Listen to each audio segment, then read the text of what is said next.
أعوذ بالله من الشيطان الرجيم بسم الله الرحمن الرحيم. Halo guys, Assalamualaikum warahmatullahi wabarakatuh. Selamat datang kembali di channel saya, channel Tamsir An-Nafli. Mohon maaf kepada teman-teman karena beberapa hari kemarin saya tidak sempat memposting video karena ada kesibukan sedikit lah teman-teman. So teman-teman, apa kabar semuanya teman-teman hari ini? Semoga teman-teman tetap sehat selalu, diperlancar dalam pekerjaannya dan dijaga dalam pekerjaannya oleh Allah Subhanahu wa taala.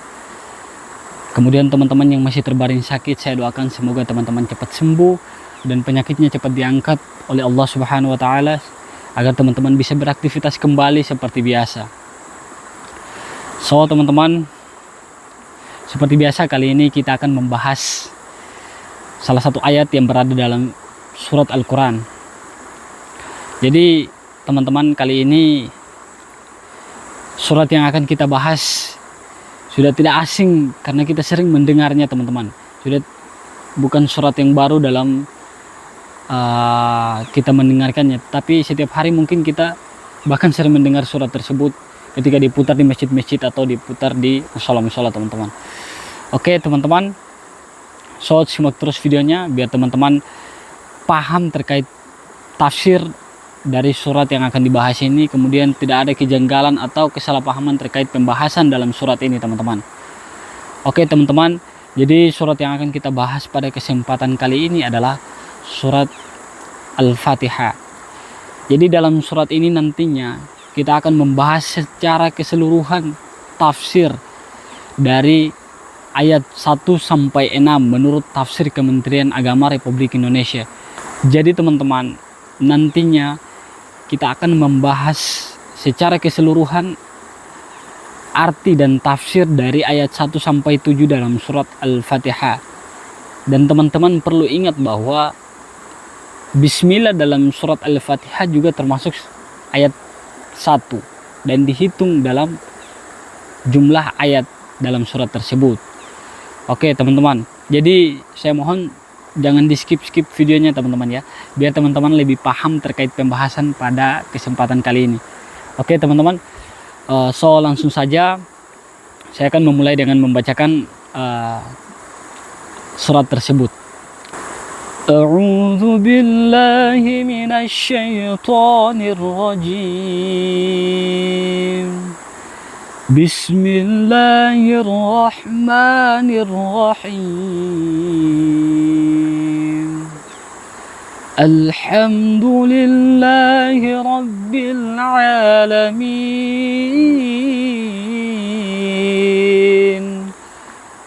Ar-Rahmanir-Rahim. Maliki Yawmiddin. Iyyaka na'budu wa iyyaka nasta'in.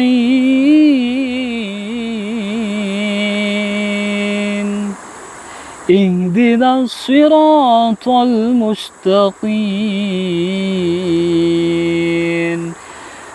Siratal ladzina an'amta 'alaihim ghairil maghdubi 'alaihim waladdallin.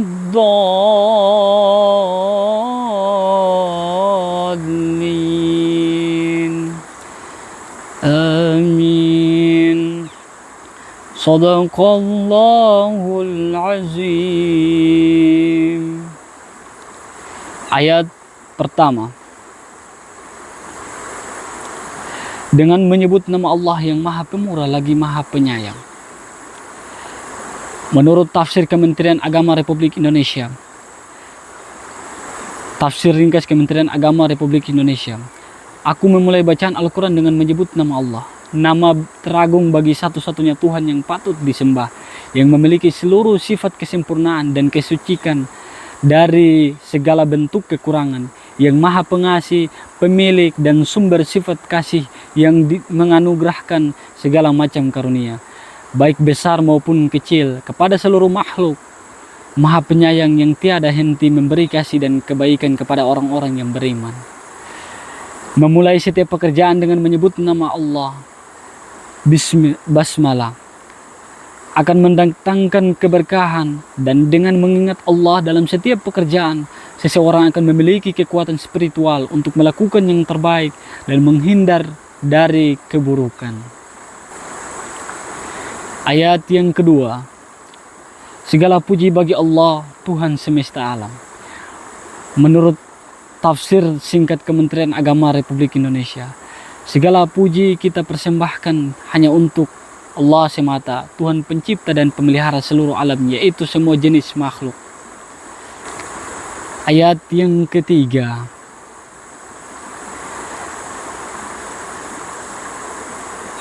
Maha Pemurah lagi Maha Penyayang. Dialah yang Maha Pengasih, pemilik dan sumber sifat kasih, yang menganugerahkan segala macam karunia, baik besar maupun kecil, kepada seluruh makhluk. Maha Penyayang yang selalu tiada henti memberi kasih dan kebaikan kepada orang-orang yang beriman. Ayat yang keempat, yang menguasai hari pembalasan.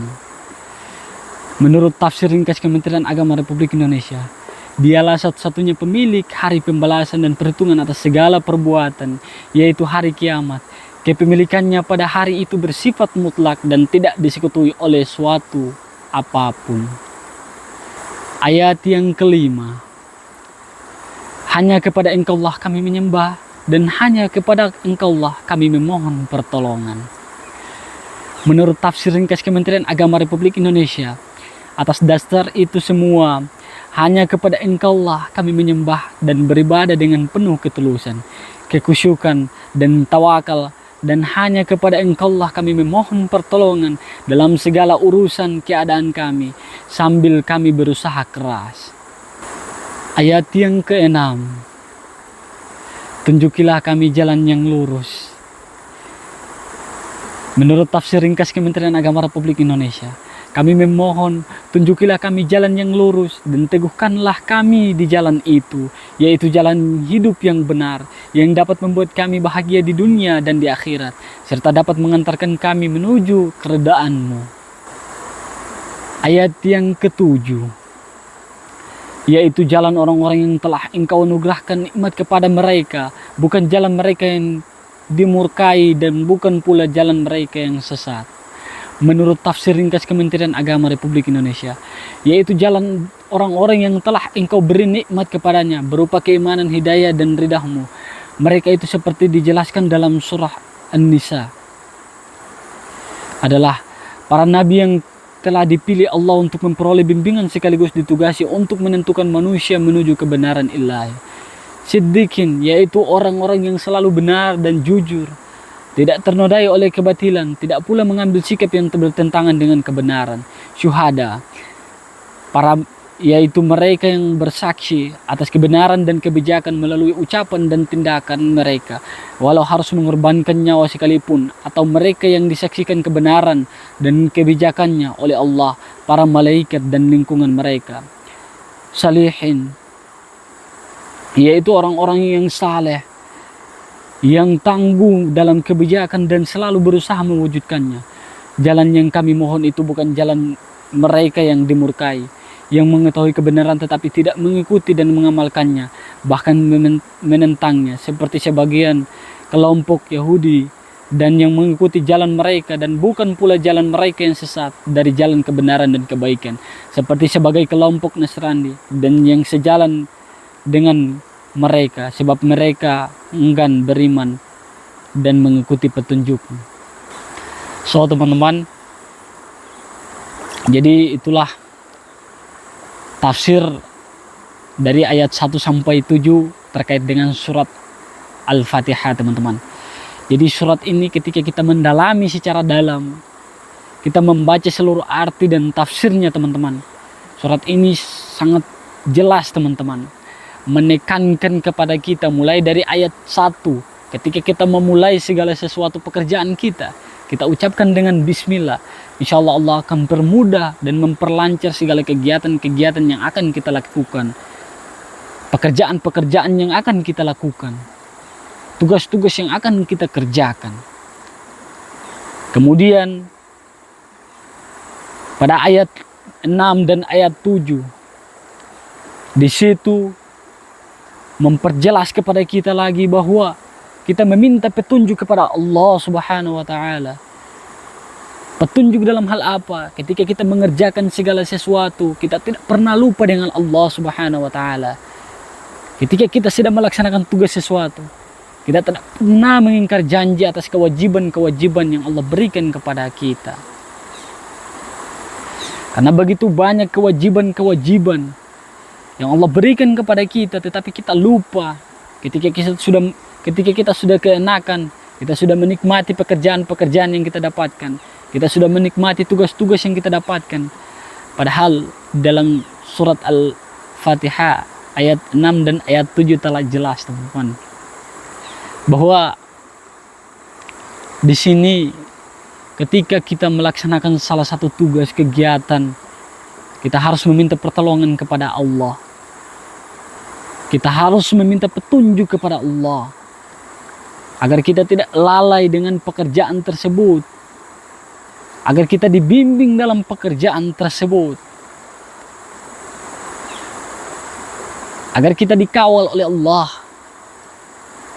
Supaya kenapa, teman-teman? Supaya kita tidak keasikan dengan pekerjaan kita, dengan tugas kita, sehingga kita melupakan kewajiban kita terhadap Allah Subhanahu wa taala. Ayat pertama, Bismillahirrahmanirrahim, dengan menyebut nama Allah yang Maha Pengasih lagi Maha Penyayang. Ketika kita memulai segala sesuatu pekerjaan kita dengan mengucapkan kalimat yang sangat Allah sukai, sangat Allah cintai, yaitu kalimat memuji nama Allah, insya Allah Allah akan permudah, Allah akan memperlancar semua dan segala pekerjaan-pekerjaan yang akan kita lakukan. Kemudian di sisi lain, ketika kita sudah melakukan suatu kegiatan, kita sudah melakukan suatu aktivitas, jangan pernah kita lupa dengan tanggung jawab kita, teman-teman. Kenapa demikian? Karena dalam surat Al-Fatihah ayat 6 dan ayat 7 itu telah jelas. Berikanlah petunjuk. Petunjuk yang memang orang-orang yang selalu taat kepadamu. Jangan engkau berikan kami petunjuk yang salah. Petunjuk yang nantinya akan membuat kita lalai dengan kewajiban-kewajibanmu. Karena kenapa, teman-teman? Kita manusia, kita tidak tahu ketika kita sudah keenakan, keasikan dengan pekerjaan yang kita dapatkan, kemudian tugas yang kita laksanakan, pekerjaan-pekerjaan yang sudah kita dapatkan. Kadang kita manusia sudah lupa dengan tanggung jawab kita terhadap Allah Subhanahu wa taala. Ada juga ketika kita sudah keasikan dengan pergaulan-pergaulan bebas di luar sana. Pertemanan-pertemanan kita di luar sana, kita lupa dengan Allah Subhanahu wa taala. Kenapa saya bilang begitu, teman-teman? Ya, kita lihat sekarang di lingkungan kita saja, teman-teman. Banyak ketika waktu sholat, teman-teman, padahal itu adalah hal yang wajib, hal yang perlu kita tanamkan dalam diri kita. Karena salah satu amal yang paling pertama dihisap di alam kubur adalah sholat, teman-teman. Ketika sholat kita tidak bagus, maka jangan berharap seluruh amal ibadah kita belum tentu baik, teman-teman. Oleh sebab itu, teman-teman, di sini saya cuma mengingatkan kembali lagi, teman-teman.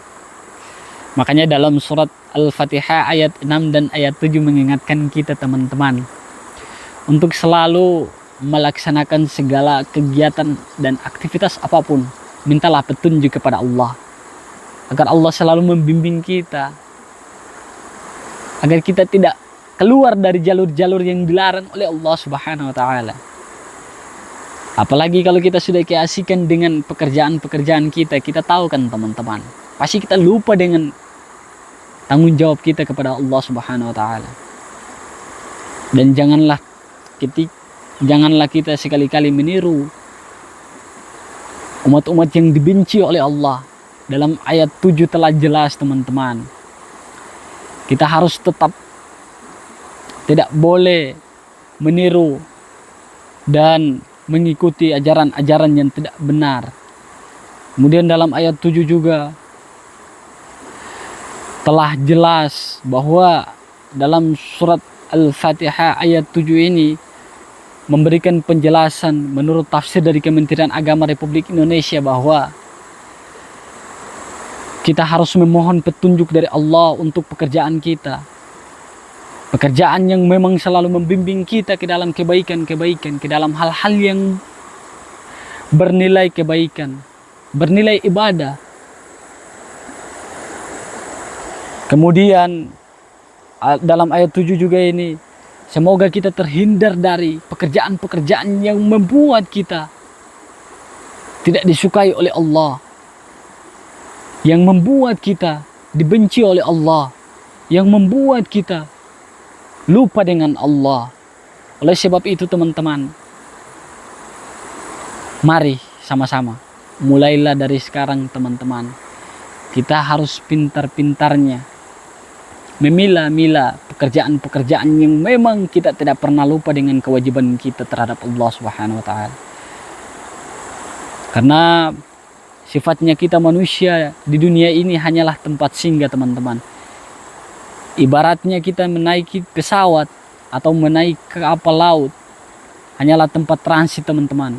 Nanti tempat terakhirnya kita adalah tempat tujuan kita sampai. Itu teman-teman. Oleh sebab itu teman-teman, di sini saya cuma mengingatkan kembali teman-teman. Inilah penjelasan dari surat Al-Fatihah ayat 1 sampai 7 teman-teman. Mari kita perbaiki kembali hubungan kita dengan Allah Subhanahu wa taala. Jangan pernah menyerah dalam beribadah, jangan pernah untuk merasa capek melaksanakan kewajiban-kewajiban kita terhadap Allah Subhanahu wa taala. So, teman-teman, sampai di sini dulu pembahasan pada kesempatan kali ini. Saya kembali mengingatkan teman-teman, saya di sini hanyalah manusia biasa, dan mungkin dan bisa jadi teman-teman masih baik, lebih baik dari saya sifatnya. Di mata Allah mungkin teman-teman juga lebih baik dari saya. Jadi sifatnya saya di sini teman-teman menyampaikan apa yang saya tahu. Ketika teman-teman memiliki saran atau memiliki pendapat dan masukan, silahkan teman-teman sampaikan di bawah kolom komentar. Atau ada surat ayat yang memang teman-teman perlu saya bahas dalam video-video berikutnya, silahkan teman-teman komentar di bawah kolom komentar. Kemudian teman-teman, sampai di sini dulu akhir video kali ini. Yang benar itu datangnya dari Allah Subhanahu wa taala, yang salah datangnya dari dalam diri saya sendiri. Saya sebagai manusia biasa, saya mohon maaf jika ada salah pengucapan kosakata kalimat yang menyinggung perasaan teman-teman. Saya mohon maaf. Wabillahi taufiq wal hidayah. Wassalamualaikum warahmatullahi wabarakatuh.